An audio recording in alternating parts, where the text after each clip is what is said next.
microphone. Just posted a video and said, things took an unexpected turn with the New England Patriots. I don't know what he's talking about. But I know it gotta be bull. These are my Patriots. We've been going crazy. We've been winning our games. I will say, Mac Jones, you got to get your act together, my boy. Because we could have beat the Packers. We could have beat the Ravens. The Dolphins, we will see y'all again. Y'all beat our ass. I give it to y'all. We couldn't stop Tyreek Hill or Waddle. But next time we see you, it's over with. But let's check this out, man. Yo, what's up, Swag? And you already know what time it is, man. It's your boy KLR, aka KL Swag. Back here with a video, man. Look, man. Bro, talking about my Patriots. Let's get into it. And also, my Patriots not playing today. They playing tomorrow. So y'all stay tuned for that reaction. This is very simple.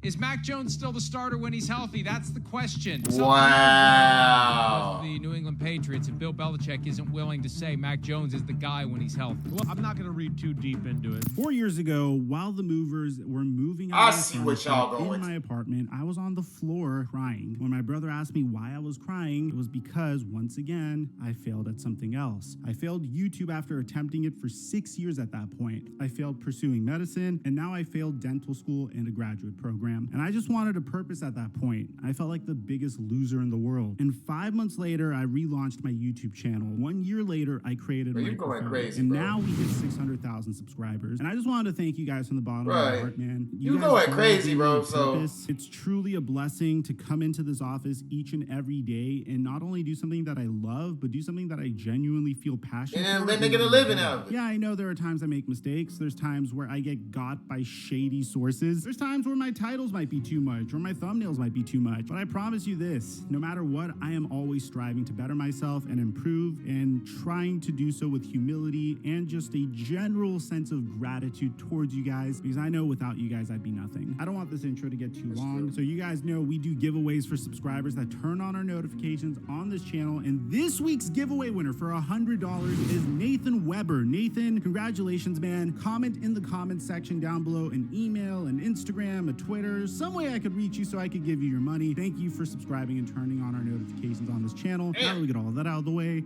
work! Okay? Because he about to talk about my Patriots, man. So I got to see what he talking about. I already see, man. He trying to...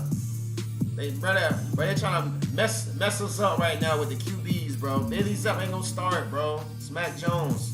But he was a great backup. Check 1 2 1 2. What's going on, everybody? Here's a disclaimer. I feel like the media is really stirring up this story because they just want what happened 20 years ago with Tom Brady and Drew Bledsoe to happen once again. And here's the thing. I am not here to pass this off as mere fact. I'm here just to take you guys through this roller coaster of a story that Bill Belichick is actually fueling the fire to. This video has been planned for about 10 days now, but I was sitting back and waiting to see if there's any legitimacy to what is happening in New England, because on October 12, 2022, Bill Belichick had the opportunity to put all this to rest. You see, Bill Belichick declined to say whether Mac Jones is the starter when he is healthy. You see, the reason for this is currently Bailey Zappi, the 4th round pick of the New England Patriots this past year in the NFL draft, a player who, when he got drafted, they actually filmed his entire draft process and how his family reacted. And most of the top comments were, why is this dude celebrating? The Patriots already have a Pro Bowl quarterback in Mac Jones starting for them. And currently, if you compare the two, Bailey Zappi has won 2 games, has a 73% completion percentage, has a 4 pass TD to interception ratio, has thrown 4 passing touchdowns to 1 interception, and has a 111.4 passer rating. Whereas Mac Jones has won 1 game, lost 2 games, completed 66% of his passes,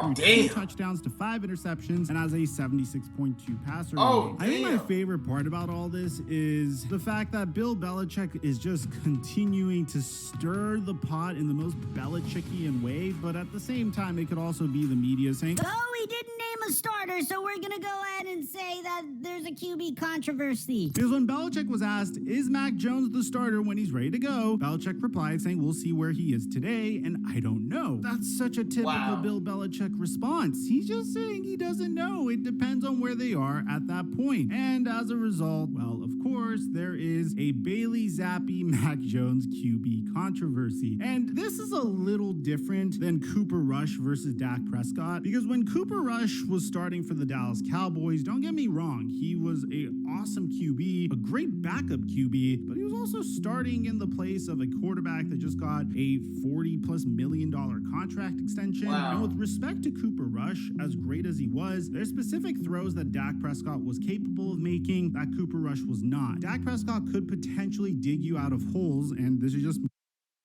At Navy Federal Credit Union, we were founded as a not-for-profit with a mission dedicated. Me being unbiased, whereas Cooper Rush was very dependent on the Dallas Cowboys defense and the Dallas Cowboys run game. The moment the Cowboys were facing a deficit, that's when Cooper Rush started to get himself into some trouble. And at this point, this is a little different, because you did have Jerry Jones saying, wouldn't it be interesting if Dak Prescott and Cooper Rush had a QB controversy? But that was more in the sense that I hope Cooper Rush plays so well that there is a QB controversy. Meanwhile, you have Bill Belichick that really isn't doing us any favors. And what makes things even funnier is the fact that this is the guy that benched his quarterback that just got a huge contract extension in favor for a player that eventually became the greatest quarterback of all time. Now, no, I'm not calling Bailey Zappi the next coming of Tom Brady, but I'd be remiss if I didn't say that it's something that was really being considered at this point. Now, this is where things get a little wild, because I don't know if I agree with this at all whatsoever. I feel like the media might be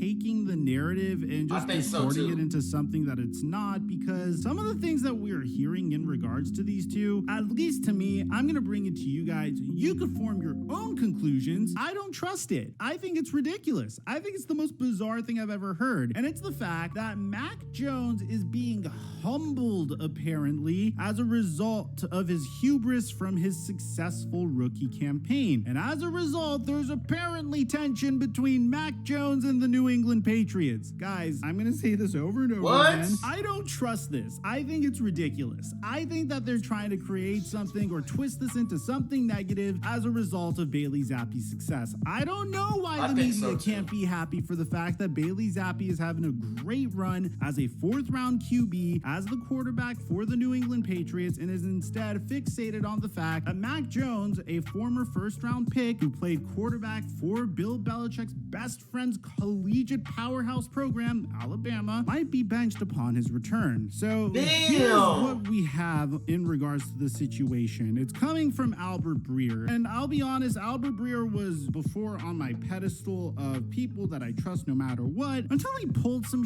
that really got me over this past offseason in regards to Trey Lance being upset that the 49ers retained Jimmy Garoppolo. And at that point, ever since then, I started becoming a little bit more skeptical of Albert Breer. But this is what he has to say on the Dan Patrick Show. You know, I think a big part of this is who Mac is, right? Mac is a big why guy. Like, he wants to know why you're doing something. Why are we running this? Why am I being coached this way?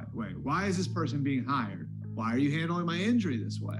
New England's never been a big why place. You know, he was really close with Josh McDaniels. And obviously Josh got a lot out of him. And I think Mac got a ton of respect for the job that That is crazy, bro. Josh did in developing him. This is obviously all very important. They doing something, bro. It is to any quarterback, and he knows how important the year 1 to year 2 transition is, how much growth there can be. And so I think a big part of it for him was, why are you hiring a defensive coach as my offensive coordinator? Why are you hiring a special teams coach as my quarterback's coach? This is phrased really well. I don't know Mac Jones. I don't know how legitimate this is. I could also, however, understand the latter part of what Breer is saying here. If I was Mac Jones and I'm going into year 2, I would be kind of concerned that the offensive coordinator that made me settle into the NFL is gone, and in his place is a defensive coordinator, Matt Patricia, who was a failed head coach recently, but again, we've discussed this in the past. past, just because you're a failed head coach doesn't mean that you're a bad coordinator. But it is concerning that Matt Patricia is the offensive coordinator after being a defensive coordinator his entire career. At the same time, you might be wondering, Mike, why would the Patriots make Matt Patricia the offensive coordinator instead of the defensive coordinator? It appears as though Bill Belichick is trying to train his son, Steve Belichick, to become a defensive coordinator just like he was, and passing on his knowledge to him. And you have to also understand the Bill Belichick coaching tree. Bill Belichick has had some head coaches in the past or some former coordinators in the past that have betrayed him. A good example of this is Eric Mangini. That's a whole different video for a different day. All you need to know in this instance is Eric Mangini left post